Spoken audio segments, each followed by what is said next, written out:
So basically what's happening under proportionate capital method, here the partner, one of a partner, the new partner who is coming into the business, this new partner's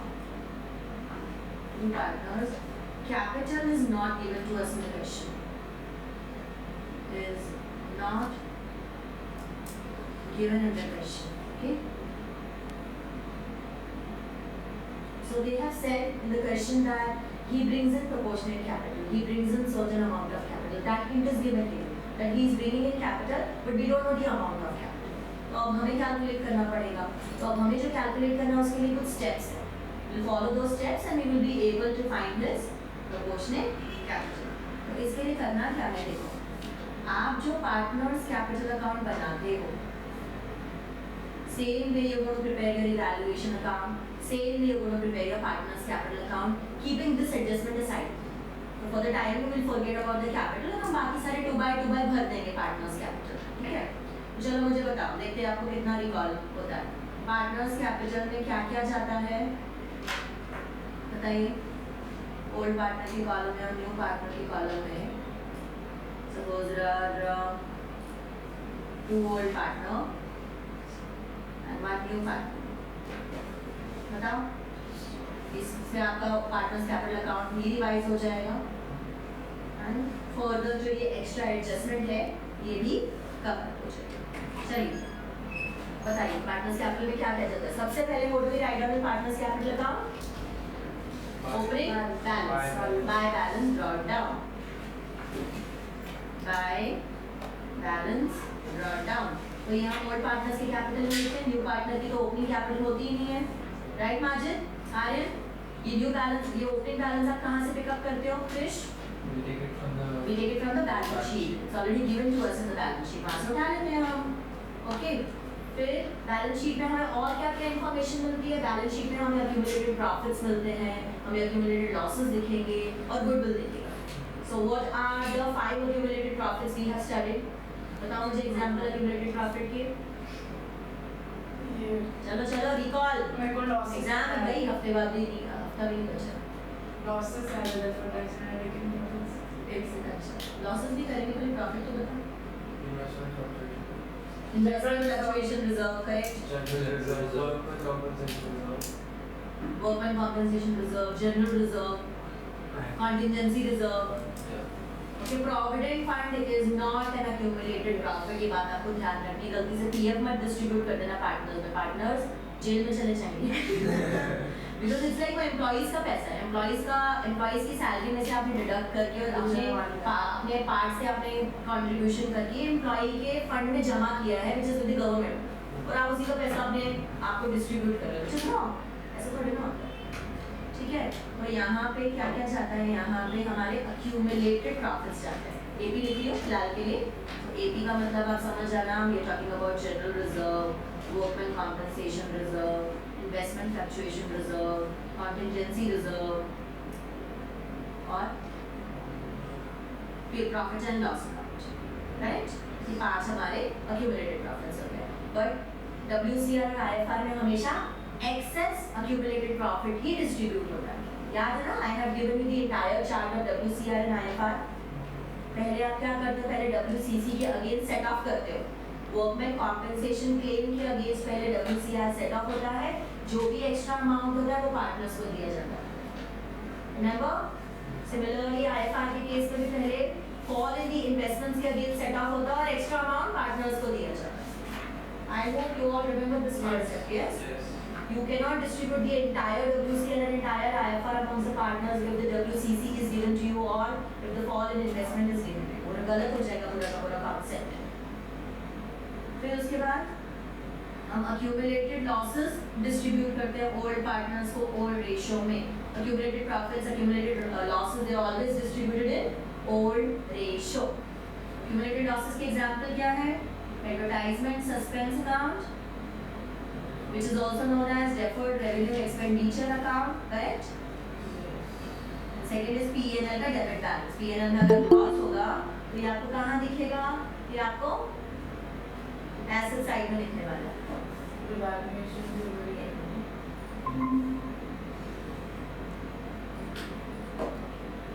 So to to accumulated losses। फिर इसके बाद अगर assets में goodwill दे रखा होता है तो उस गुडविल को भी अपने को रिवर्स करना है, राइट ऑफ करना है, because we are creating new goodwill, तो ओल्ड गुडविल को रिवर्स कर देंगे, है ना। तो to goodwill, remember old partners to goodwill, goodwill debit में है तो गुडविल को अपने को क्रेडिट करना, accumulated losses डेबिट में है तो उसको अपने को क्रेडिट करना, accumulated profits क्रेडिट में है तो उसको अपने को डेबिट करना। So that is how you are reversing every item and distributing amongst the old partners. ये क्या है, what is this, this is goodwill written off, क्या बोलते हैं इसको, हम राइट ऑफ कर रहे हैं गुडविल को, isn't it? फिर इसके बाद आपने रिवैल्यूएशन अकाउंट बनाया है, any kind of revaluation profit and losses वो also distributed among the partners. So by evaluation account, अगर प्रॉफिट रहेगा तो प्रॉफिट बाय साइड में आ जाएगा और अगर लॉसेस रहेंगे तो लॉसेस टू साइड में आ जाएंगे, ठीक है।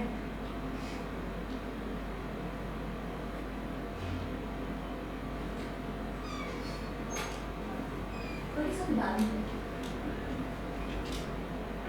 हाँ, ओके। फिर इसके बाद सेकंड चीज ये है कि now once you have distributed all of this, then you will see कि okay what are the adjustments given to you. Now in the adjustment you will observe कि okay new partner is bringing in capital, okay, and new partner is but the capital amount is not given to us in the question, तो हम यहाँ पे फिलहाल by bank लेके उसको छोड़ देंगे क्योंकि हमारे पास यहाँ पे अमाउंट ही नहीं है, this is a question mark for us, we have to calculate, okay. लेकिन इस बाय बैंक के अमाउंट को कैलकुलेट करने के लिए अपने को ये टू और बाय की प्लॉटिंग करने पड़ेगी पार्टनर्स कैपिटल का, because we need to find out adjusted capital. So adjusted capital के लिए अपने को क्या करना है, हमें सारे टू बाय लिख देने हैं, we have to take the differential amount. I just tell you how we supposed to do that. और गुडविल के बारे में दिया होगा तो गुडविल की इंफॉर्मेशन तो दी रहेगी आपको, अगर गुडविल की इंफॉर्मेशन नहीं दी रहेगी then you will take the help of hidden goodwill and calculate it. और अगर गुडविल की इंफॉर्मेशन दी है तो आप यहाँ पे गुडविल इजीली लिख दोगे। गुडविल की एंट्री क्या होती है, by premium for goodwill account, या फिर और if a partner is not able to bring in goodwill, अगर पार्टनर कैश में गुडविल लेके आता है तो आप लिखते हो बाय प्रीमियम फॉर गुडविल। अगर पार्टनर कैश में गुडविल नहीं लेके आप पता है तो क्या लिखते हो, by new partners current account, new partners current account. ये सारी चीजें आपको ध्यान रखने पड़ेगी, एक एडजस्टमेंट की पोस्टिंग जर्नल एंट्री आपको आनी चाहिए, either you should know the journal और द लेजर, दोनों आता है तो बहुत ही अच्छी बात है, तो एक आना तो बहुत ही जरूरी है, एक आएगा तो दूसरा ऑटोमेटिकली आप बना लोगे। But trust me, if you know this ledger it is much more easier, because ledger याद रखने के लिए हमेशा इजी रहता है। I will tell you this right from realization account and partners capital account there also. ये हमेशा, ये जो वॉल्यूम 1 है इसमें अगर आप लेजर का फॉर्मेट ध्यान रखोगे, मोस्टली लेजर के आने की एक्सपेक्टेंसी ज़्यादा है, लेकिन अगर जर्नल आ गया तो आप लेजर से जर्नल में कन्वर्ट कर सकते हो, राइट ना, ठीक है। ये हो गया, तो ये हम कौन सी रेशियो में डिस्ट्रीब्यूट करते हैं हमेशा, this is always distributed in sacrificing ratio and not in old ratio. Goodwill का हमें ध्यान रखना है, ये हमेशा सैक्रिफाइसिंग रेशियो में ही आने वाला है। Next, that's it, everything is covered up, यही होता है हमारा लेजर। अब क्या करना है, अब हम इसको, इस लेजर हमने बना दिया एंड हमें ये क्वेश्चन मार्क फाइंड आउट करना है, ओके।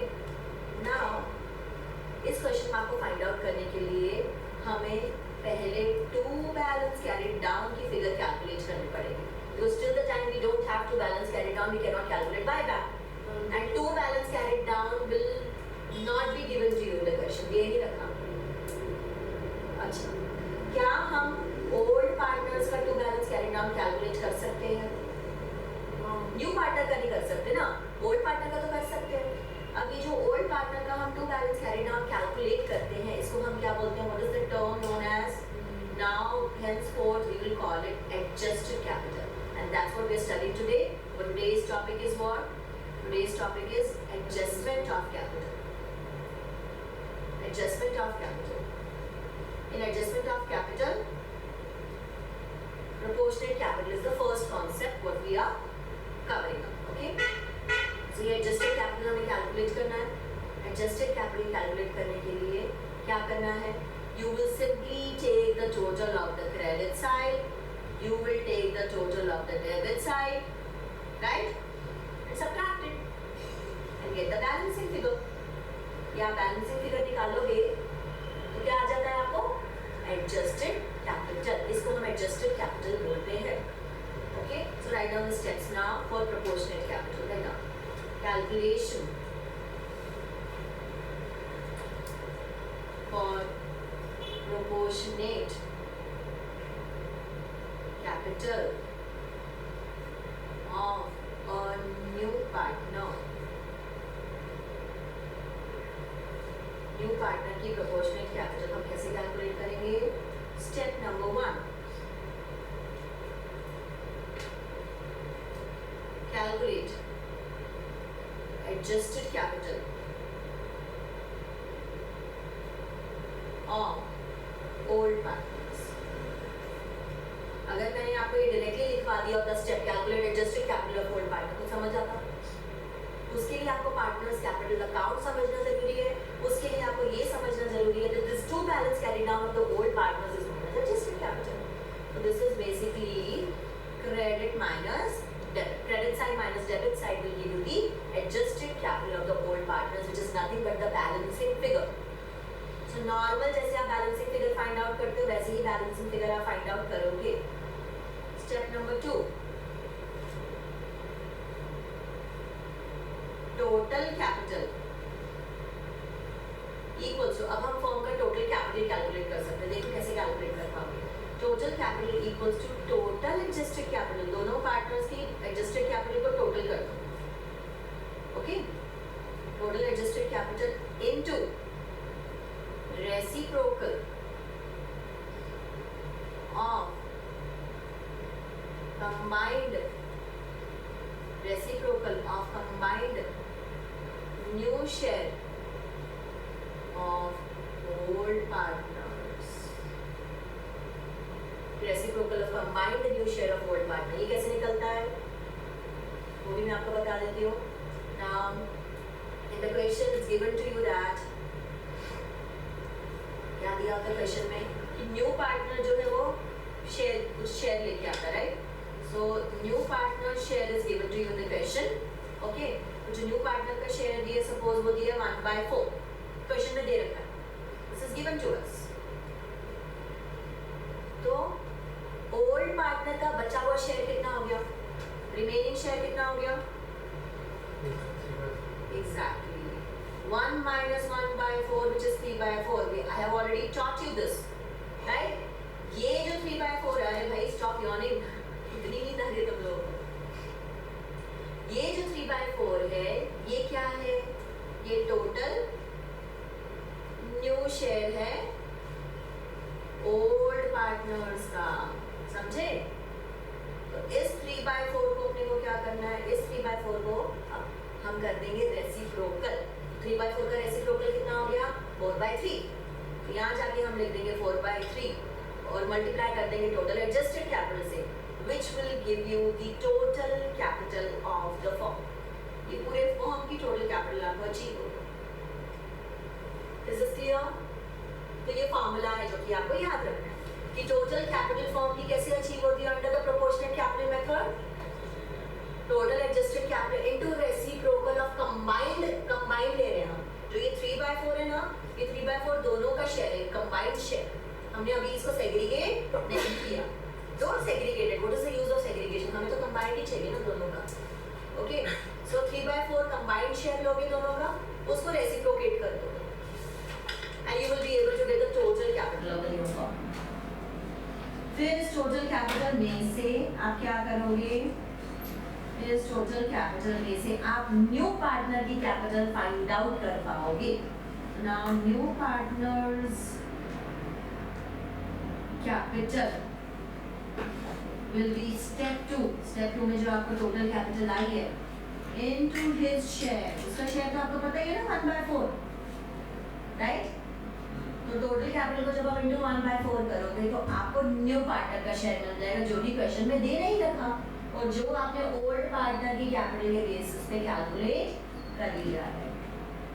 सो इस मेथड को हम एक और तरीके से बोलते हैं, rather than calling it proportionate capital, sometimes in the question they will also tell you new partner's capital is calculated based on the old partner's adjusted capital amount, ऐसे भी लिखते हैं वो सेंटेंस, तो कंफ्यूज नहीं होना, अरे भाई क्या लिख दिया, कुछ समझ नहीं आ रहा। जब भी लिखा ये ओल्ड न्यू पार्टनर की कैपिटल ओल्ड पार्टनर के बेसिस पे होगी, मतलब प्रोपोर्शनल कैपिटल, क्योंकि आपने ओल्ड पार्टनर्स का ही बेसिस यूटिलाइज किया ना, आपने ओल्ड पार्टनर्स की एडजस्टेड कैपिटल को रेसिप्रोकल किया और टोटल कैपिटल किया। So what else do we call it? और क्या लिखा था क्वेश्चन में? Old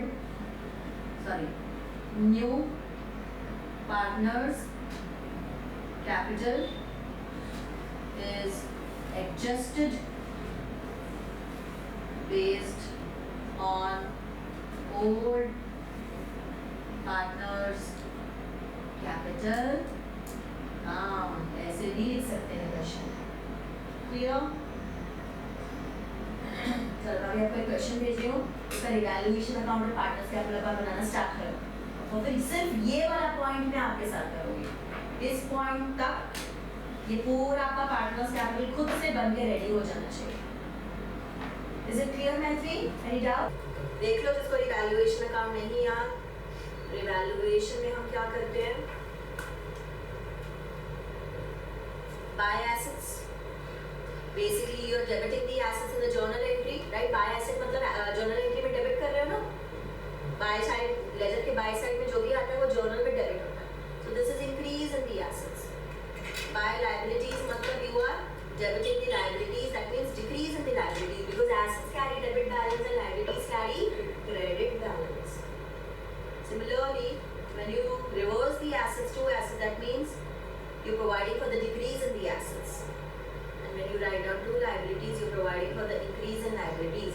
And now you have to remember कि ये increase decrease कहाँ से आ रहा है? ये increase decrease incremental amount है। तो पूरा का पूरा एसेट का अमाउंट उठा के रिवैल्यूएशन में नहीं डाल सकते, लाइक रियलाइजेशन अकाउंट, पूरा गलत हो जाएगा। रियलाइजेशन में आप एसेट और लायबिलिटी को ट्रांसफर करते हो बैलेंस शीट से, लेकिन यहाँ पे आप रिवैल्यू कर रहे हो, रीअसेसमेंट कर रहे हो, तो इंक्रीमेंटल वैल्यू से रिवैल्यू कर रहे हो। सर जो प्राइस का वैल्यू डिक्रीज होता है, एग्जैक्टली। तो सपोज बैलेंस शीट में तेरे प्लांट एंड मशीनरी की वैल्यू दे रखी है 20,000 रुपए, और बैलेंस शीट के नीचे दिया हुआ है plant and machinery is revalued to 30,000। तो by how much your plant and machinery is increasing? By 10,000. By plant and machinery 10,000. तो by वाला जो अमाउंट था ना, by incremental increase, incremental decrease, वो आपको कंसीडर करना है इवैल्यूएशन में। बस खत्म। This is what is your evaluation और partners separate है। Separate. And also इवैल्यूएशन में दो आइटम्स और जाती है, क्या जाती है? अगर वर्कमैन कॉम्पेंसेशन क्लेम में शॉर्टेज पड़ता है या फॉल इन इन्वेस्टमेंट्स का शॉर्टेज पड़ता है, तो भी तुम्हारी वैल्यूएशन में जाता है। Remember, to workman compensation claim account and to investments account, even these two items are considered. Bad debts अगर पेड ऑफ हो गए तो वो तो कम ही होगा ना, कि होगा क्योंकि लायबिलिटीज कम होंगी। क्या पे हो bad debts return like No. If you are saying bad debts written off, that means you are reducing your debtors.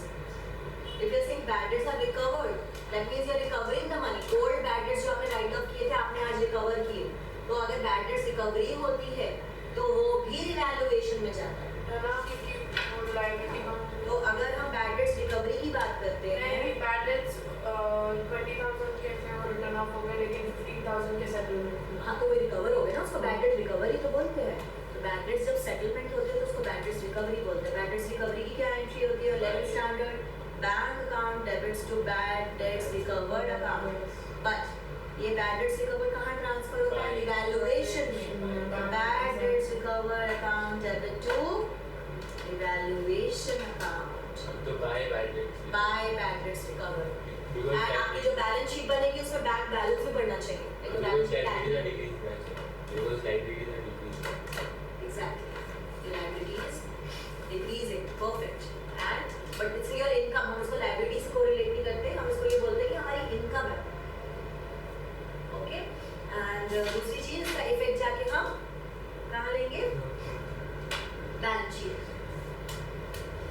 पास थोड़ा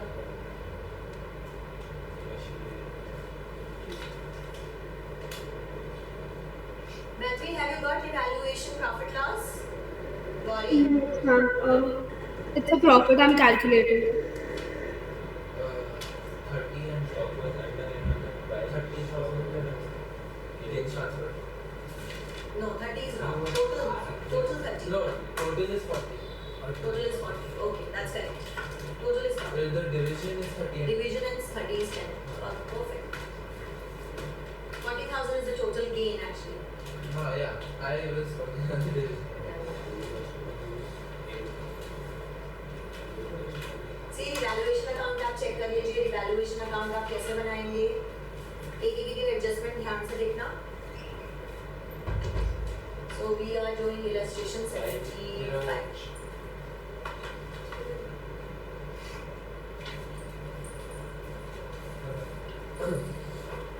Evaluation account.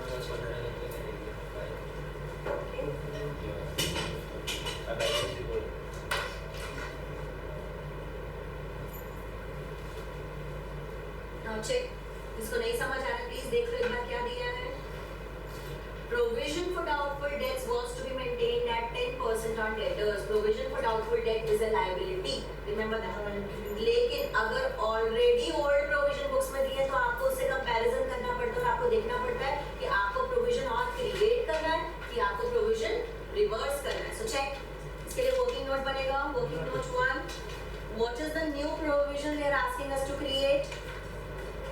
New provision कितना create होगा? Come on everyone, look at the board. This is very very important. Debtors का amount कितना है? 1,20,000 into 10%. तो new provision को 12,000 create करने के लिए बोल रहे हैं. But you can see the old balance sheet की old provision already books में है. कितने provision already created हैं? 10,000. तो मुझे इसका मतलब और कितने provision create करने हैं? सिर्फ इंक्रीमेंटल अमाउंट क्रिएट करना है. I'm telling you again and again, 12,000 से प्रोविजन मत क्रिएट कर देना, गलत हो जाएगा. और अगर सपोज, अच्छा बोर्ड पे देखो, मुझे जवाब दो. Come on everyone, look at the board now. अगर ओल्ड प्रोविजन का अमाउंट 15,000 दिया होता बैलेंस शीट में तो क्या करते? तो फिर बाय साइड पे लिखते. तो फिर बाय साइड पे लिखते. तो आप प्रोविजन को रिवर्स करते. कितने से रिवर्स करते? 3,000 से इसको रिवर्स करते. क्योंकि मुझे 15 से 12 पे लेके जाना है. 15,000 से 12,000 पे लेके जाने के लिए मुझे प्रोविजन को डिक्रीज करना पड़ेगा. बाय लायबिलिटी होता है ना डिक्रीज. लेकिन अब मुझे 10,000 से 12,000 पे जाना है तो मुझे 2,000 से इंक्रीज करना पड़ेगा. ये इंक्रीज है. तो to provision for doubtful debts. Clear everyone? ये आपको कॉन्सेप्ट आना चाहिए. तो जाके लिख दो to provision for doubtful debts 2,000 यहाँ पे. To provision for doubtful debts 2,000. Incremental amount only. Question already Gunjan group पे शेयर था, चेक कर सकते हो. मैंने कॉन्सेप्ट एक्सप्लेन किया. I just started with this question. We just study the concept. ये देखो मैंने ये सिखाया आपको ध्यान हो. प्रोपोर्शनेट कैपिटल का कैसे कैलकुलेट करते हैं. Remember the steps of proportionate capital. वही ठीक है. चलो next. Stock was undervalued by 10,000. चलो पेश मुझे बताओ. स्टॉक अगर 10,000 से अंडरवैल्यूड है तो रिवैल्यूएशन में कौन सा अमाउंट जाएगा? Then you get the 10,000. By 10,000 का 10,000 एज इट इज लेंगे. बाय वाला अमाउंट ही लेना है. सो टू स्टॉक और by stock. Very good. By stock. क्यों बाय स्टॉक? एग्जैक्टली. अंडरवैल्यूड है तो आपको बढ़ाना पड़ेगा 10,000 से. अगर आपने बाय स्टॉक टू स्टॉक लिख दिया मतलब आप उसको और घटा रहे हो. It is wrong. वो घटा हुआ अमाउंट है. It's undervalued. Now you overvalued. Clear? चलो आर्यन बताओ next. An old customer whose account of 20,000, 25,000 was written off, paid 15,000 in full settlement. By bad debts, recovered account. By bad debts, recovered account. 15,000. Bad debts recovery के लिए मैंने just आपको बताया. Bank to bad debts recover to revaluation. Income ये revaluation में transfer होती है, क्योंकि हम P&L अकाउंट तो बना नहीं रहे, हम उसको रिवैल्यूएशन में ट्रांसफर कर रहे हैं। चलो 20% of the investment were taken over by us at book value। चलो वर्किंग नोट बनाओ इसका, वर्किंग नोट 2। इन्वेस्टमेंट की टोटल वैल्यू कितनी है, बुक वैल्यू कितनी है इन्वेस्टमेंट्स की? 1,10,000। अर्श ने कितना टेक ओवर किया है? 20% ऑफ 1,10,000।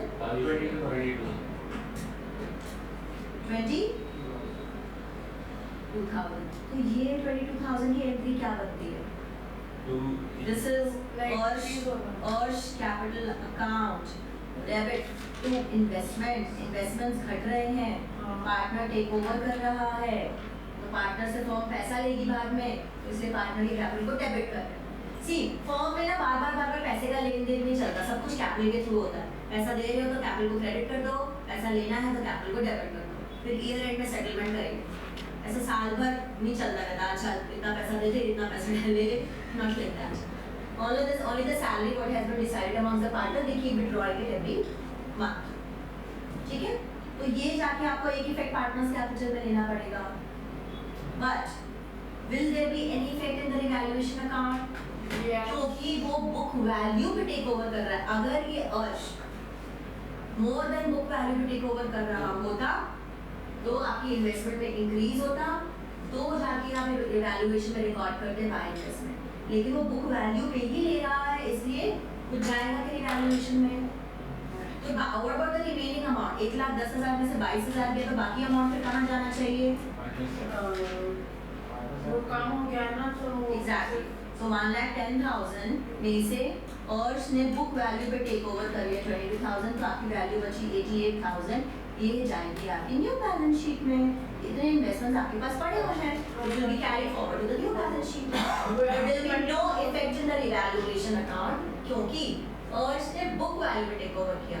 अगर क्वेश्चन में दिया होता कि अर्श ने 20% टेक ओवर किया है and the new market value is 1,50,000, तो ओवरऑल 1,10,000 से 1,50,000 पे आपके इन्वेस्टमेंट में बढ़ रहा है अमाउंट, तो आपको फिर वो 40,000 का जो इंक्रीज है वो रिवैल्यूएशन में दिखाना पड़ता, क्योंकि आपकी इन्वेस्टमेंट की वैल्यू बढ़ रही है। और बाकी 1.5 लाख का 20% आप उसको दे देते और बाकी न्यू बैलेंस शीट में आप दिखा देते। तो मैं आपको साइमल्टेनियसली इफेक्ट बता रही हूँ, ताकि आने वाले क्वेश्चन में अगर ऐसा हो तो how will you go ahead with that, because there can be multiple situation. Same thing I told you for provision also, same thing can be there for investments also. Now there can be a question wherein there is a fall in the value of investment also, so you look for IFR, फिर आप IFR से recovery करोगे, तो फिर बाकी का excess amount partners को distribute करोगे। so there can be multiple things, right? कोई भी एडजस्टमेंट किसी भी तरीके से ट्विस्ट होके आ सकती है, आपको हर एडजस्टमेंट ट्रैक करनी आनी चाहिए, इतना आपका अकाउंट स्ट्रॉन्ग हो जाना चाहिए, you are able to track every adjustment. और आपके बेसिक्स इतने स्ट्रॉन्ग होने चाहिए कि हाँ एग्जाम में हमने ये पढ़ा लेकिन एग्जाम में ये एज इट इज नहीं आया, इसको उन्होंने कुछ अलग तरीके से मोल्ड करके दे दिया, तो अगर आपका कॉन्सेप्ट स्ट्रॉन्ग है तो आप वो भी क्रैक कर लेंगे। रट के नहीं जाना कि मैम ने तो ऐसा पढ़ा है हम तो बस इतना ही करके जाएंगे। No, I can not promise you कि एज इट इज ऐसा आएगा एग्जाम में, that can never be promised in accountancy, but yes your concept should be clear so that any new adjustment comes up you are able to crack that adjustment, able to solve that adjustment. Okay, चलो next देखो क्या हो रहा है। Claim on account of workman compensation amounted to 70,000। चलो फिर जाओ, WCR का अमाउंट कितना है बैलेंस शीट में? 60, लेकिन आपको क्लेम पे करना पड़ रहा है 70। शॉर्टफॉल हो गया कितने का? 10,000 का। शॉर्टफॉल कहाँ से रिकवर करोगे? रिवैल्यूएशन में से। तो जो भी शॉर्टफॉल होता है वो रिवैल्यूएशन से ले सकते हो। So to workman compensation claim account कितने का शॉर्टफॉल है? 10,000 will come here। Clear Majid? मैंने जस्ट अभी देखो इवैल्यूएशन के फॉर्मेट में बताया 2 WCC शॉर्टफॉल, और वो आ गया इस क्वेश्चन में। कोई भी शॉर्टफॉल रहेगा वो इवैल्यूएशन के थ्रू लोगे आप पैसा, इवैल्यूएशन को यूटिलाइज करोगे। Now creditors included a sum of 27,000 which was not likely to be reclaimed, मतलब इतने से आपको क्या करना पड़ेगा? क्रेडिटर्स को बढ़ाना पड़ेगा कि क्रेडिटर्स को घटाना पड़ेगा? क्यों बढ़ाना पड़ेगा? रीजन पैसे नहीं आना, तो वैसे नहीं है मतलब वो क्रेडिटर्स लिखे ही नहीं क्या हाँ was not likely to be claimed हाँ सो क्लेम मतलब हमारा जो क्रेडिटर है वो हमसे मगर 27,000 पे नहीं लेने वाला तो उसके मेरे क्रेडिटर्स को मुझे कम करना पड़ेगा मुझे बताना पड़ेगा ना कि हाँ अच्छा है हमारे लिए कि हमारे 27,000 के क्रेडिटर्स वेव ऑफ हो रहे हैं वी डोंट हैव टू पे क्रेडिटर्स को जब रिवर्स करोगे तो कैसे लिखोगे बाय क्रेडिटर्स कितने से क्रेडिटर्स को रिड्यूस करना है 27 चल गेट द बैलेंस लिख दो 27,000 plus 15,000 plus 10,000 52,000 yes 52,000 minus 12,000 will be what 40,000 40,000 को आप दोनों पार्टनर्स में डिस्ट्रीब्यूट कीजिए to profit on revaluation what are the partners name Madhuri and Arsh what is Madhuri's share इसको लिखो क्या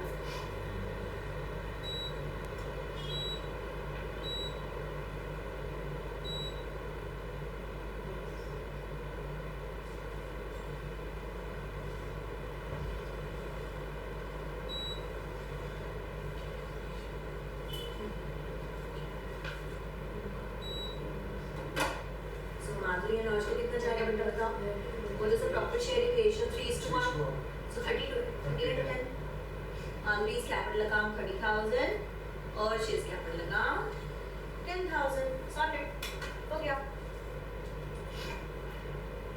now partners capital account come on ये सबको समझ आया इसमें किसी को कोई डाउट है पक्का गुंजन क्लियर है चलो partners capital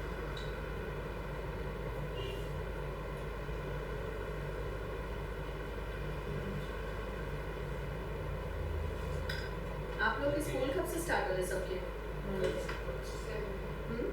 next month wow long vacation नाम लेके तुरंत 5 hours से फुल चलो पार्टनर्स कैपिटल अकाउंट स्टार्ट तुम्हारे इवनिंग बैच में हो गया question complete common sense comparative हाँ कर तो दिया लास्ट टाइम भी हो गया था common size comparison you sat no with the lecture No, common sense compared to अभी देखना मंडे से तो उस दिन कौन कौन था कॉमन साइज कंपैरिजन में आप लोग तो थे शैरन आते आप वरिष्ठ आप सब बैठे थे मैं नहीं था अब मेरा सूर्य सूर्य था।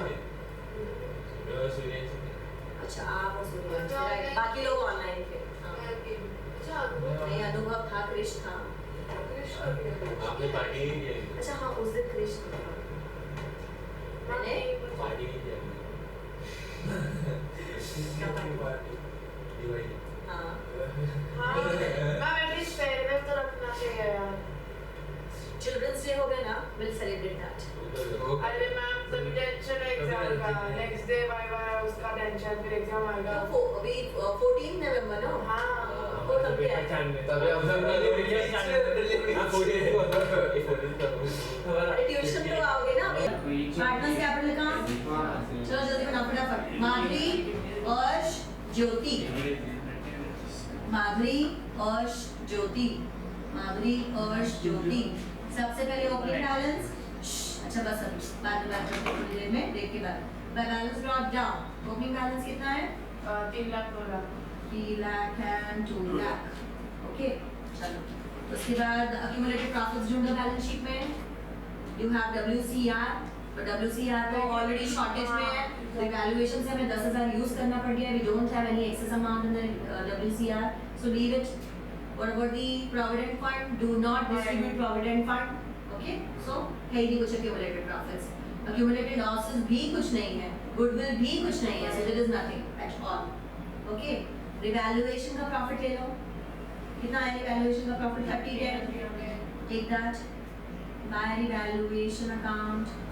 30,000 and 10,000 okay now come to the adjustment come right below the box on 1st April 2019 they admitted Jyoti into the partnership for 1/4 share in the profits ठीक है 1/4 शेयर के लिए आ रही है ज्योति और ज्योति कितना प्रोपोर्शनल कैपिटल लेके आ रही है ओ ज्योति का प्रोपोर्शनेट कैपिटल लेके आ रही है, ज्योति का प्रोपोर्शनेट कैपिटल हमें पता ही नहीं है, we are supposed to find out that. So Jyoti का जो कैपिटल का अमाउंट है वो proportionate and we don't know how much she brought in, but she must have brought in for 1/4 share, वो हम कैलकुलेट करेंगे। But definitely she has brought in 40,000 as goodwill. So buy premium for goodwill. Buy premium for goodwill. अगर वो पैसा लेके आएगी तो buy premium for goodwill लिखना पड़ेगा. And goodwill will be distributed in sacrificing ratio. Do we have new ratio given in the question? No. The new ratio is not given in the question. Sacrificing ratio is old ratio. So this will be your old ratio. What is the old ratio? 3:1. 40,000 को 3:1 में distribute करेंगे तो again 30 and 10,000. Ma'am लेकिन हमारे यहाँ हम लोग कभी-कभी अलग भी हो सकते हैं। अगर न्यू रेशियो दिया है नहीं न्यू रेशियो दिया होता है तभी तो हम old ratio minus new ratio करोगे ना, या कुछ इन्फॉर्मेशन कुछ एडजस्टमेंट दी होनी चाहिए ना, यहाँ तो कुछ दे ही नहीं रखा ना। The question is silent, when the question is silent new ratio भी नहीं दिया है देन ओल्ड रेशियो, वो आपको क्वेश्चन देख के समझ आ जाएगा कि आप सैक्रिफाइसिंग रेशियो कैलकुलेट कर सकते हो। जब आप न्यू रेशियो कैलकुलेट कर सकते हो तो आप सैक्रिफाइसिंग रेशियो भी कर सकते हो। और अगर आप इस क्वेश्चन में न्यू रेशियो कैलकुलेट करने की कोशिश करोगे 1 - 1/4 3/4, 3/4 को आप 3:1 में डिस्ट्रीब्यूट करोगे, again you will land up in same amount. आपको सैक्रिफाइसिंग रेशियो वापस 3:1 ही आने वाला है और आप 5-10 मिनट एग्जाम में वेस्ट करने वाले हो, there is no point. Okay, do we have anything else? हमारे पास बाय बैक का अमाउंट है, हमारे पास बाय बैक का अमाउंट नहीं है। ओके, एक चीज और है, यहाँ पे लिखो buy back cash in hand है कि कैश एट बैंक है? बैलेंस शीट में देखो कैश इन हैंड है कि कैश एट बैंक है? कैश है तो उसको बाय कैश करेंगे। ओके, सो इट्स लाइक जो भी आपको एसेट साइड में दिया हुआ है कैश बैंक वो आप लीजिए, और अगर आपने गलती से इसको बाय बैंक भी ले लिया तो भी कोई बुराई नहीं है, कोई आपके मार्क्स में डिडक्ट करने वाला है। You can either write buy back, but preferable ये होता है कि जो एसेट में लेजर है वही लेजर आप यूज करें। एक चीज मिसिंग है, बताओ पार्टनर्स कैपिटल में क्या मिसिंग है? कौन सी एडजस्टमेंट मिसिंग है? अरे भाई ये कौन लेगा? अर्श ने इन्वेस्टमेंट टेक ओवर किया है। Do investments. If you don't take this, आपके एडजस्टेड कैपिटल गलत, आपकी प्रोपोर्शनेट कैपिटल गलत, सब कुछ गलत, आपकी बैलेंस शीट गलत, सिर्फ इवैल्यूएशन के मार्क्स मिलेंगे बस, बाकी छोटे-छोटे 2 बाय के मार्क्स मिल जाएंगे स्टेप्स के। तो एक भी एडजस्टमेंट मिस आउट नहीं होनी चाहिए। Now can we calculate the two balance carried down for the old partners? What's our step number 1? Step number 1 is calculate adjusted capital. Adjusted capital का मतलब क्या होता है? Two balance carried down. Simple. निकालिए चलिए फास्ट। मैम माधुरी का तो पूरा 360। Exactly. तो माधुरी का टू बैलेंस कैरी डाउन कितना आता है? 3,60,000। ओल्ड पार्टनर्स का निकालना, न्यू पार्टनर का तो आपके पास है ही नहीं अभी कुछ। बाय बैंक जब तक नहीं निकालोगे तब तक न्यू पार्टनर की टू बैलेंस कैरी डाउन नहीं आने वाला। मतलब how much? 98। So this is 360 and this is 1,98,000 you're saying? No, 1,98,000 is the balancing. Total कितना है? 220। Okay, so you'll write here 220. Hold on for the new partner. We don't have anything. Okay? Now, write down. Proportionate capital. जाइए working note 3 पे। Working note के लिए एक पूरा page आपको अलग से यूटिलाइज करना है।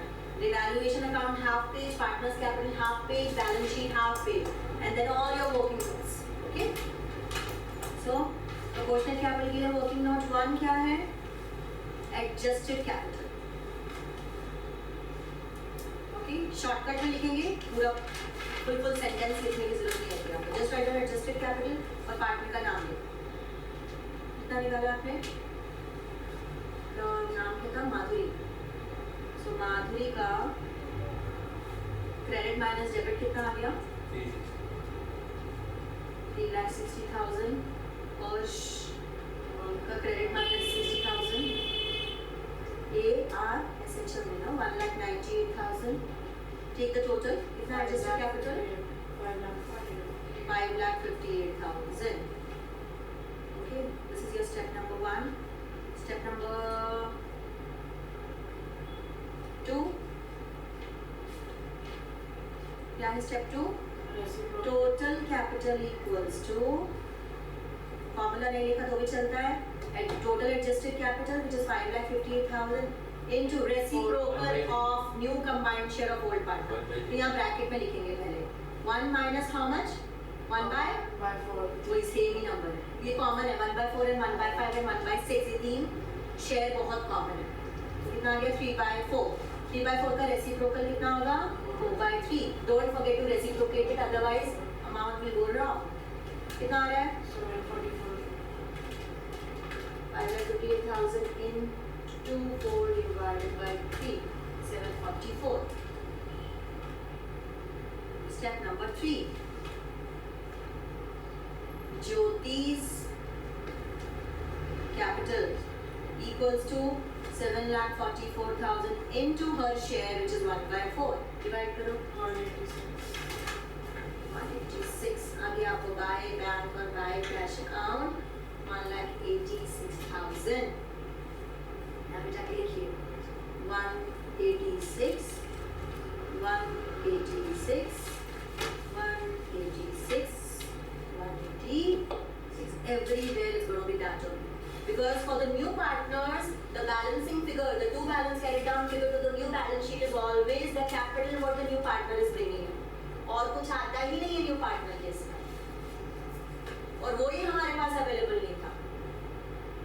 ओके, तो अगर आप बाय बैंक बाय कैश छोड़ के बाकी सब कुछ भी एग्जाम में कराओगे तो भी आपको पार्शियल मार्क्स मिल जाएंगे. सिर्फ उसी पर्टिकुलर एडजस्टमेंट के आपके मार्क्स कटेंगे प्रोपोर्शनल कैपिटल. और अगर आपको फुल मार्क्स चाहिए तो आपको प्रोपोर्शनल कैपिटल के स्टेप्स पता होना चाहिए. It's not very hard.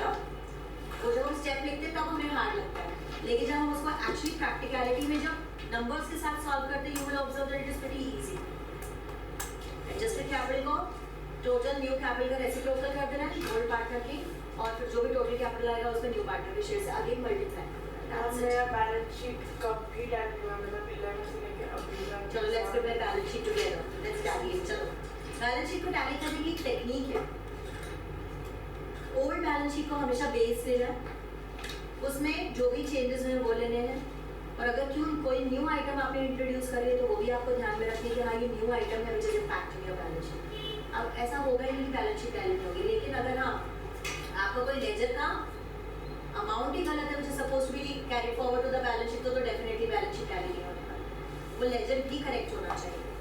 अब जैसे कि यहाँ पे अगर आपका टू बैलेंस कैरी डाउन ही करेक्ट नहीं आया, balance sheet will never ever time. Okay, चलिए write down balance sheet as at admission का डेट लिखना है. when is she getting admitted into the firm? 1st April. What is the date of admission? जल्दी बताओ. 1st April what? Which year? 2019. 2019.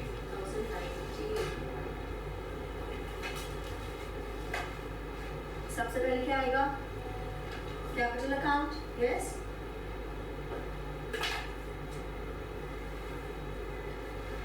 तीनों का capital लो. माधुरी,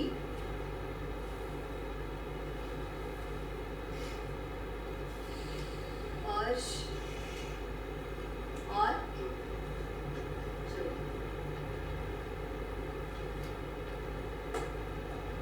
कौन सा नंबर लोगे? ये टू बैलेंस कैरी डाउन की figure 3,60,000, 1,98,000 and 1,86,000. Take the total in the outer column. Next, go to the old balance sheet and check what all changes have you made. Old balance sheet में WCR दिया है, वो new balance sheet में नहीं आएगा because you have utilized the entire WCR for WCC. Creditors in the old balance sheet were 1,90,000, but if you observe your evaluation, you have reduced your creditors by 27,000. तो उतने से reduce कीजिए creditors को. Creditors 1,90,000 minus 27,000.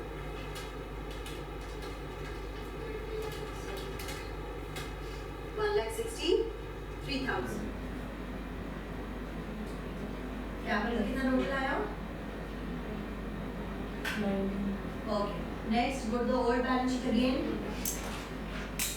EPF को as it is carry forward कीजिए. Employee Provident Fund carry forward as it is. Okay.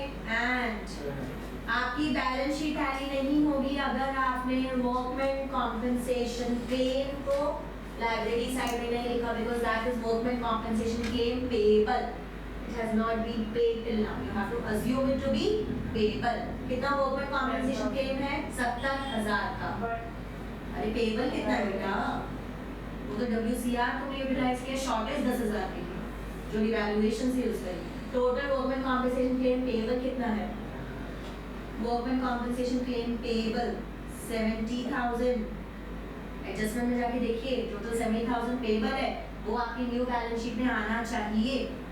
Otherwise your balance sheet will never tally. तो ये एक आइटम है जो कि बच्चे लिखते ही नहीं एडमिशन में. Skip because they forget it कि उनको लगता है WCR तो यूटिलाइज हो गया. अरे बट जो WCC पेएबल है वो तो लिखो. ओके चलो come to the asset side. Pick up one asset. Start with fixed assets. Machinery. Have you made any changes to machinery? No appreciation, no depreciation. 4,70,000 as it is.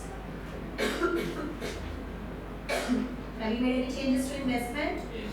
Yes, we have. Ursh has taken over the investment for 22,000 at book value. So 1,10,000 में से 22,000 गया. So 88 will come in the outer column. Next, any other fixed asset given? No. Come to current assets. Current assets में क्या दिया है? Debtors. Debtors की net gross value कितनी है? 1,20,000. What is the new provision? 12,000. New provision is 12,000. पूरा का पूरा 12,000 आना चाहिए न्यू बैलेंस शीट में, और इंक्रीमेंटल अमाउंट जो है वो जाना चाहिए रिवैल्यूएशन में. और मैटर्स भी कवर कर तो माइनस प्लस नहीं होगा. वो बैंक में होगा. हाँ अभी कुछ नहीं है.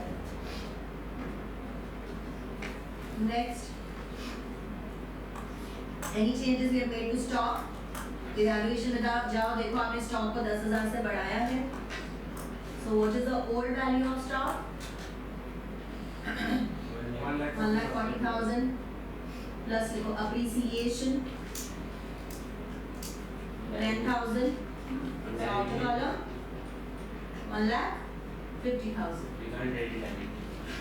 लिख सकते हो, but it's better to show it this directly लिखा तो भी चल जाता है. सो करने ना कैश.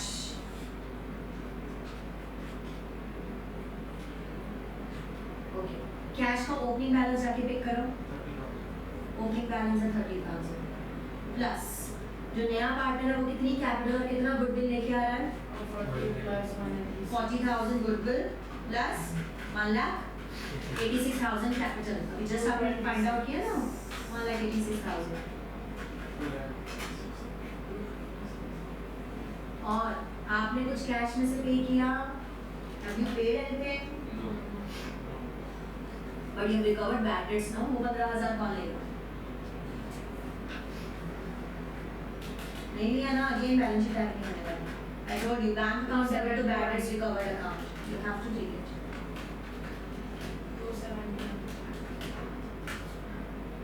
2,71,000. चलिए टैली कीजिए बैलेंस शीट को. Check it's tallying. इस तरीके से एक एक आइटम को ध्यान से सॉल्व करना है. Natalie, have you got this? Okay. So partners capital account we can prepare together. Evaluation is done by you all. Partners capital account.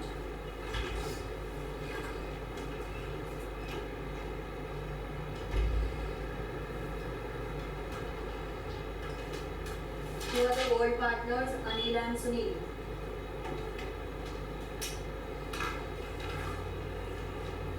The new partner is Charan.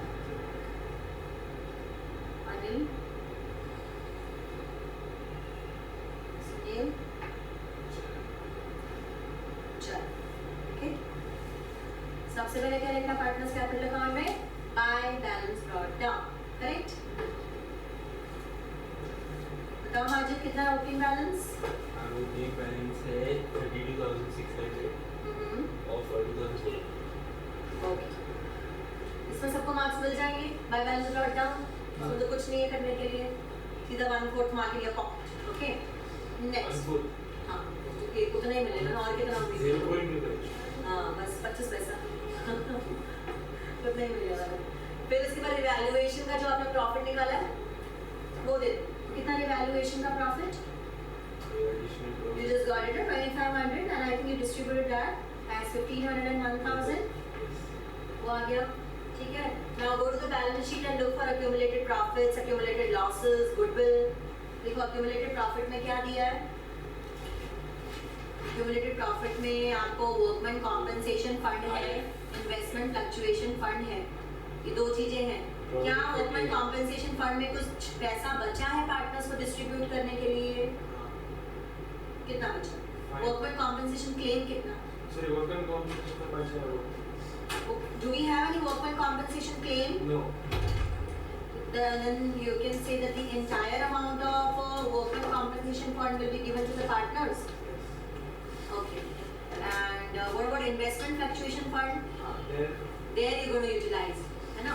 तो दोनों का अलग-अलग डिस्ट्रीब्यूट करते हैं। देखिए, by workman compensation fund पूरे का पूरा डिस्ट्रीब्यूट कर दो। 2,000 को आप डिस्ट्रीब्यूट करोगे in old ratio which is 3:2।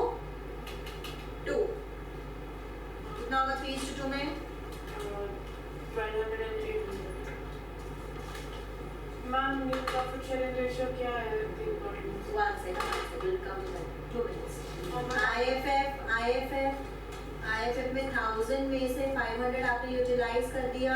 Against the fall in the investment, remaining 500 you will distribute in the ratio 3:2. कितना आएगा? 300 and 200. क्लियर है ये? है ना? ओके। बाकी और कुछ accumulated profits नहीं है, accumulated losses भी नहीं है, goodwill भी नहीं दे रखा है assets में, only these two accumulated profits हैं। Next, come to adjustment number 1. Charan brings in 30,000 as his capital, so definitely this is not a question of proportionate capital. Buy cash कितना है कि buy bank कितना है? Buy bank. Assets में bank balance available है, so when bank balance is available, we can write down buy. Done. हो गया? Next, his share of goodwill was determined to be 18,000. But आप डायरेक्टली जाके bye PFG नहीं लिख सकते, आगे का सेंटेंस पढ़िए, क्या दिया आगे के सेंटेंस में? He could bring in only 60% of his share। इसकी एंट्री क्या बनती है? इसकी एंट्री देखिए, सबसे पहले आप एंट्री करते हो bank account debit to premium for goodwill. Premium for goodwill में कितना पैसा जाएगा? जितना वो लेके आ पा रहा है। सो 18,000 into 60% कितना होगा? 18,000 into 60% is how much? 10,800। Is this clear? Bank balance कितने से बढ़ेगा? गुंजन एंड निशिता मैं वापस एक्सप्लेन नहीं करने वाली हूँ। Do not ask me if this amount is coming wrong or the balance sheet में bank balance is the right, so आपने क्यों बढ़ाया? मैं नहीं करूँ। Once done, it's done. Okay? उसके बाद PFG को क्या करना है? PFG को रिवर्स करना है और जो बाकी का पैसा है वो उसके करंट अकाउंट से ले लेना है। What is new partner's name? Charan. So Charan's current account. How much will you take? 40% of 18,000, which is 7,200। to old partner's capital account, है ना? To Anil's capital account and to Sunil's capital account. Okay, इसको आपको अब sacrificing ratio में distribute करना पड़ेगा। So 18,000 को sacrificing ratio में distribute कीजिए। What is the sacrificing ratio? Question के top पे जाओ। They admit Charan as a new partner. Anil gives 1/3 of his share, while Sunil gives 1/10 from his share. Okay, please कैसे calculate करते हैं देख लीजिए। क्या दिया है? दो partners हैं, अनिल and Sunil। जो अनिल है वो कितना give up कर रहा है? He is sacrificing how much? 1/3 of his share। Of का मतलब होता है multiplication। अनिल का शेयर कितना है? अनिल का शेयर है 3/5, तो अनिल का सैक्रिफाइस कितना है? 3/15। प्योर मैथ्स है, लेकिन सुनील के केस में ऑफ नहीं है, सुनील के केस में फ्रॉम है। तो जो सुनील है ये कितना गिव अप कर रहा है? 1/10 का 1/10, 1/10 फ्रॉम, मतलब 1/10 ही गिव अप कर रहा है। तो सुनील का सैक्रिफाइस कितना है? 1/10।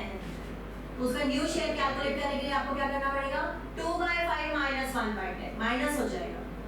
यहाँ पे मल्टीप्लाई होगा, लेकिन यहाँ पे मल्टीप्लाई नहीं होगा क्योंकि वहाँ पे फ्रॉम लिखा और वहाँ पे ऑफ लिखा है। जब ऑफ लिखा होता है तो मल्टीप्लाई करते हैं, तो फ्रॉम लिखा होता है तो it is the exact share what they have given you. चलिए अब इसको सैक्रिफाइसिंग रेशियो में कैसे करोगे?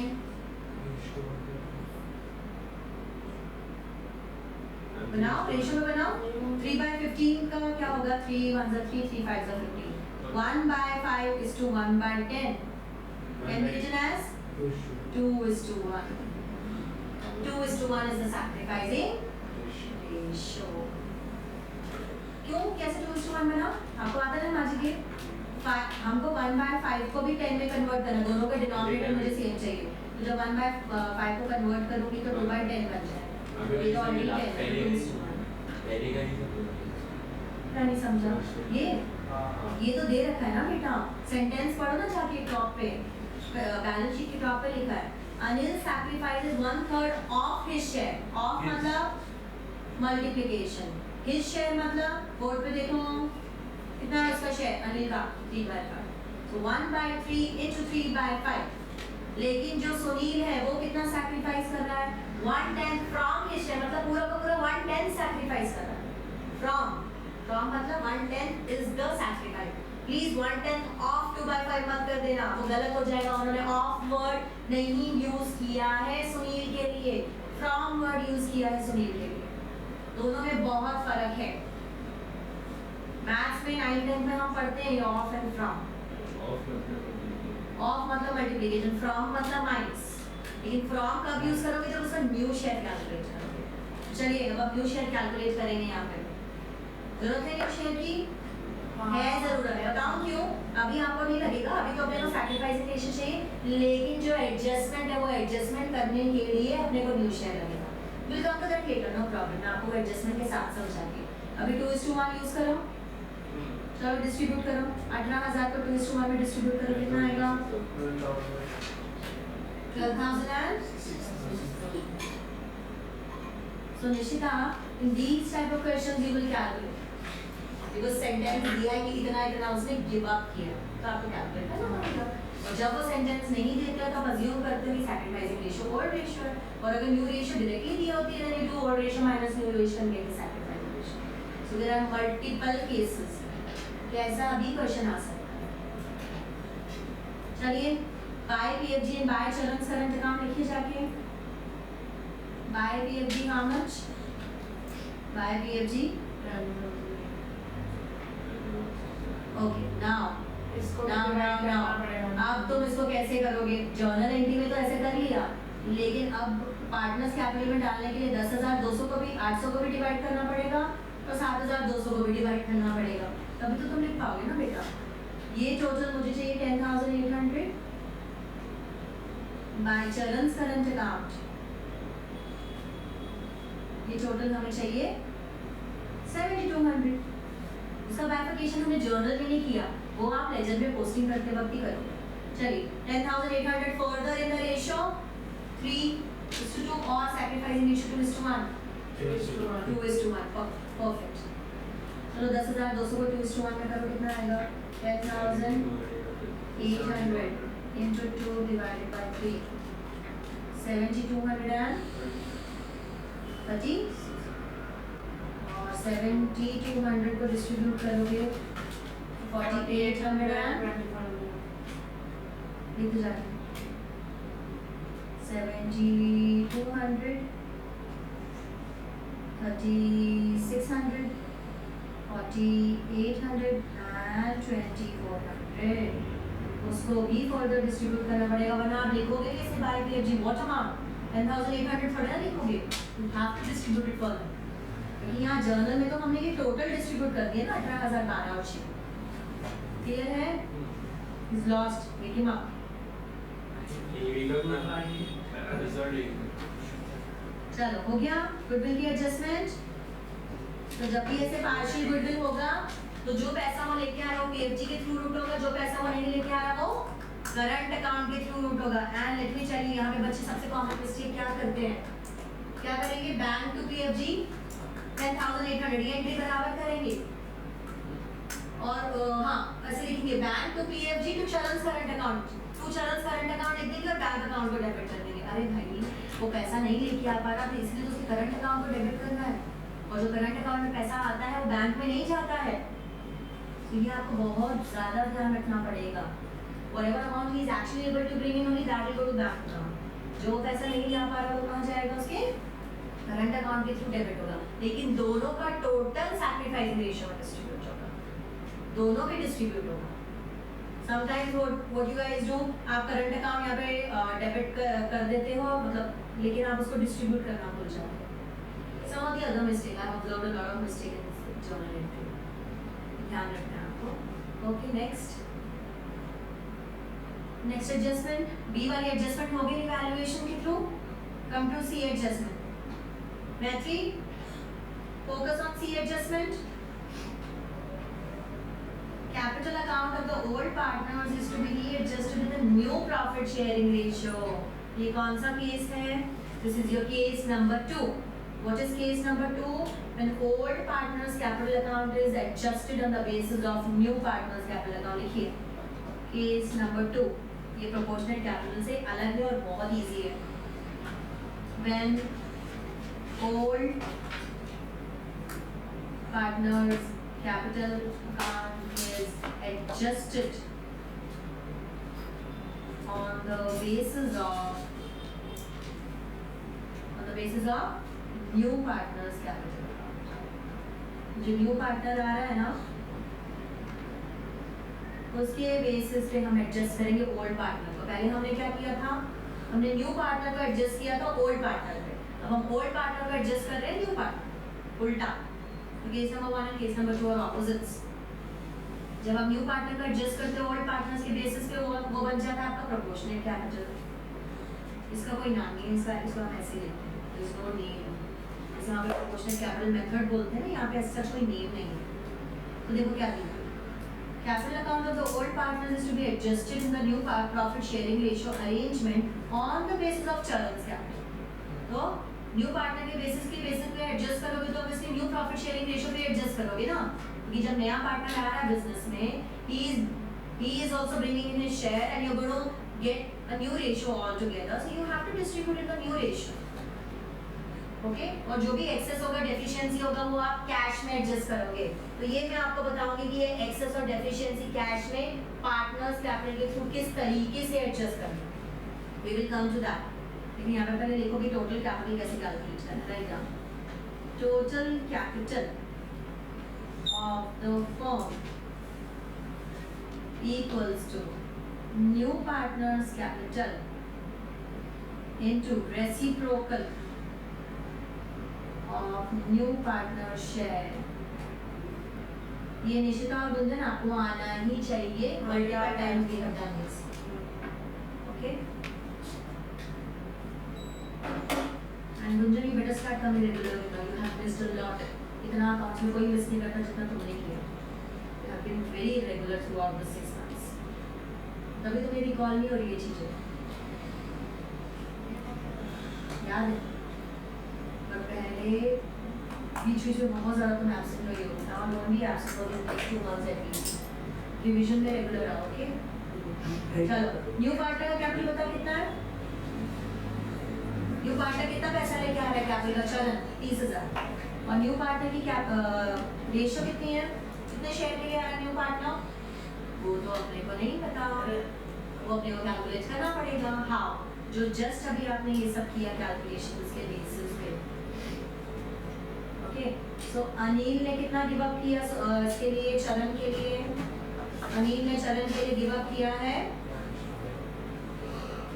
1/3 कि 1/5, 1/5, 1/3 of 3/5 which is 1/5। तो अनिल ने 1/5 गिव अप किया, 1/5 सैक्रिफाइस किया है, और सुनील ने 1/10 सैक्रिफाइस किया।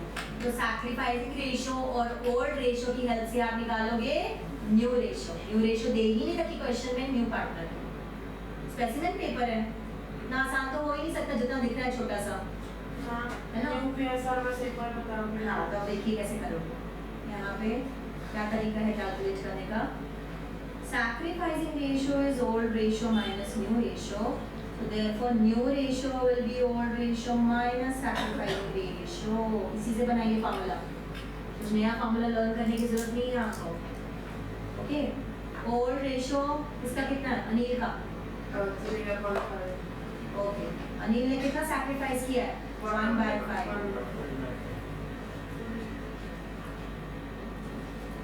Right? Take the entire share 1/5, don't take 2/3 and 1/3। हाँ प्लीज, वो रेशो है, रेशो और एंटायर शेयर में फर्क होता है। You have to take the entire share. 1/5 and 1/10 लोगे, please do not take 2/3 and 1/3, your answer will go wrong. Again हम चलेंगे, 2:1 is the ratio, 1/5 and 1/10 is the share. तो शेयर में से शेयर ही माइनस करते हैं, शेयर में से रेशो माइनस नहीं होता कभी।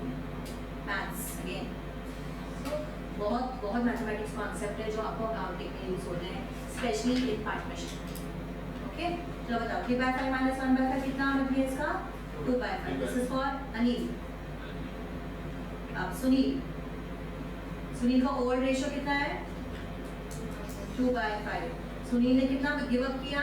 The entire share of Sunil what he give up 1/10। करिए मल्टीप्लाई कितना आएगा सुनील की ratio?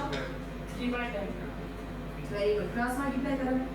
10 2s are 20 minus 5 1s are 5, 5 10s are 50, 15/50, 5 3s are 15, 3/10, correct no? Okay, जो चरण है, चरण के लिए आप ये फार्मूला नहीं लगा सकते old ratio minus new ratio, this is only for the old partners. ये सिर्फ इन दोनों के लिए फार्मूला लगेगा। तो चरण के लिए क्या फार्मूला लगेगा? जो दोनों पार्टनर ने गिव अप किया उन दोनों को ऐड कर दो बस। तो इस भाई ने, अनिल ने कितना गिव अप किया? 1/5। सुनील ने कितना गिव अप किया? 1/10। ऐसे करना। So 10 plus 5/50, that is 15/50. This is again 3/10. So चरण का शेयर कितना है? 3/10। तो चरण के शेयर को रेसिप्रोकेट करो, चरण के शेयर को रेसिप्रोकेट करोगे तो कितना हो जाएगा? 10/3। Now get the total capital. कितना बनेगा टोटल कैपिटल? 1 lakh।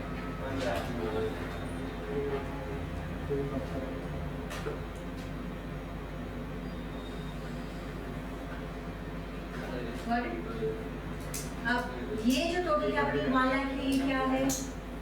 ये जो 1 लाख है आपका, this is basically your to balance carried down। ये आपकी न्यू कैपिटल है।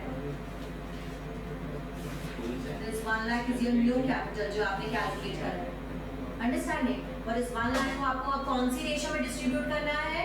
इस 1 लाख को आपको न्यू रेशो में डिस्ट्रीब्यूट करना है। जाके न्यू रेशो निकालो और डिस्ट्रीब्यूटेड इन गेट दिया आपसे। चलो तो न्यू प्रॉफिट शेयरिंग रेशो निकालो। ये न्यू कैपिटल को न्यू प्रॉफिट शेयरिंग रेशो में डिस्ट्रीब्यूट करना है।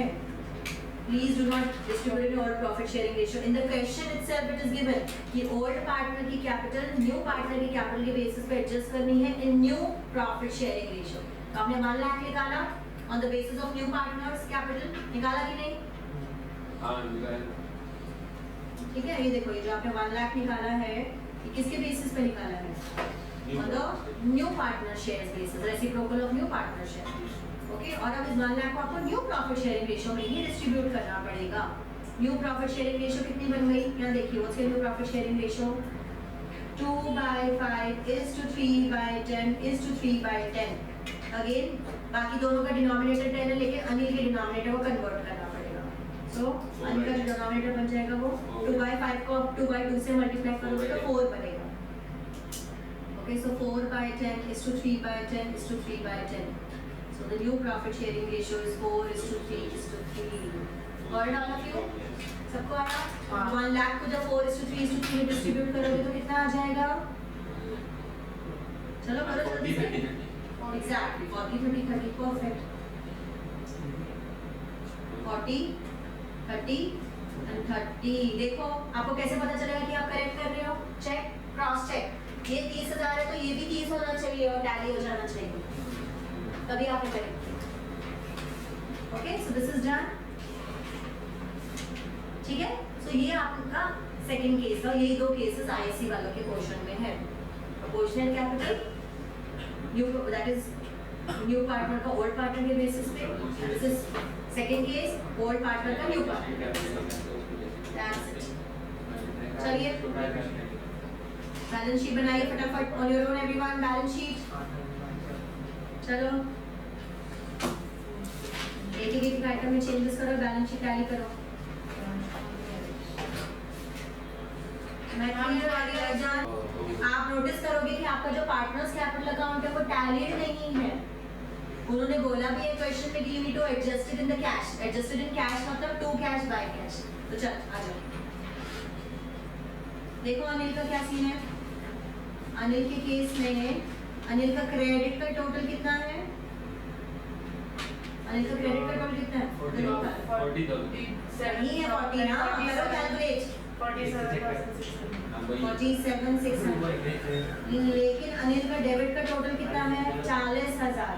तो अनिल को बैलेंसिंग फिगर 7600 एक्स्ट्रा पैसा बच रहा है जो कि अनिल विड्रॉ कर सकता है। अंडरस्टैंडिंग? तो हम ये यहाँ नहीं लिखेंगे 7600 right above, because after to balance carry down we can not write anything. तो अनिल कितना पैसा विड्रॉ कर लेगा एक्सेस? 7600। अनिल की जो कैपिटल है वो आपको 40,000 पे मेंटेन करनी है। So if there is extra money lying down with Anil, Anil can withdraw. तो मैंने आपको बोला था ना कि ईयर एंड में या जब कभी पार्टनरशिप डीड चेंज होती है तो पार्टनर्स कैपिटल में हम एडजस्टमेंट करके फाइनल पैसा या तो निकाल लेते हैं या तो डाल देते हैं। हर बार हम कैलकुलेशन नहीं करते बैठे। Is it? We spoke about it some time back.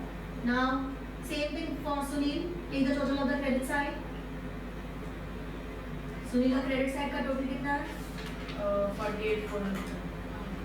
48,400। Again Sunil की भी कैपिटल रिड्यूस हो रही है, 30,000 ही हो रही है।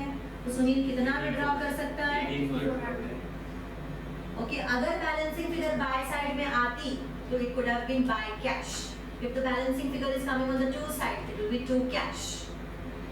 So two cash buy cash, two bank buy bank, two current account buy current account, two loan account buy loan account. जैसा वो आपको क्वेश्चन में बोलेंगे एडजस्ट करने, आपको वैसा ही करना है। अगर वो बोलेंगे एक्सेस अमाउंट तो करंट अकाउंट के थ्रू एडजस्ट करना, तो आप क्या लिखोगे? To current by current. बोलेंगे लोन के थ्रू एडजस्ट करना तो क्या लिखोगे? To loan by loan. बोलेंगे कैश के थ्रू एडजस्ट करना तो लिखोगे टू कैश बाय कैश। इस क्वेश्चन में आप देख सकते हो क्लियर कट उन्होंने बोला है एनी एक्सेस और deficiency to be adjusted in cash. तो ये आपका क्या है? ये एक्सेस है कि डेफिशिएंसी है? ये आपका एक्सेस अमाउंट था जो कि पार्टनर ने विड्रॉ कर दिया। बाय साइड में डेफिशिएंसी आती है तो पार्टनर्स इंट्रोड्यूस करते हैं पैसा, टू साइड में एक्सेस अमाउंट आता है तो पार्टनर्स विड्रॉ कर देते हैं पैसा। ओके, और चालू के चरण का अकाउंट तो टैली कर गया, मुझे ये चालू लगा। ठीक है, चलो का टैली है तो उसका टेंशन नहीं, न्यू पार्टनर का टैली होगा। न्यू पार्टनर तो उतना ही पैसा लेके आया जो उसकी न्यू प्रॉफिट शेयरिंग रेशियो के हिसाब से वो लाना चाहिए, तो उसमें कुछ एक्सेस और डेफिशिएंसी नहीं है। ठीक है, तो अगर हम ये टू कैश नहीं कैलकुलेट करते तो हमारी बैलेंस शीट का एसेट साइड टैली नहीं होता, कम हो जाता, हम नहीं ज़्यादा देखता था विड्रॉ करके।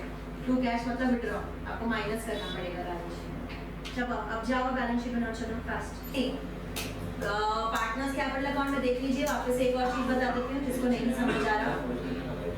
ये देखिए, ये टू कैश का इफेक्ट आप कैश में रिड्यूस करोगे। यस, ये शश, ये टू कैश का इफेक्ट आप कैश में रिड्यूस करोगे।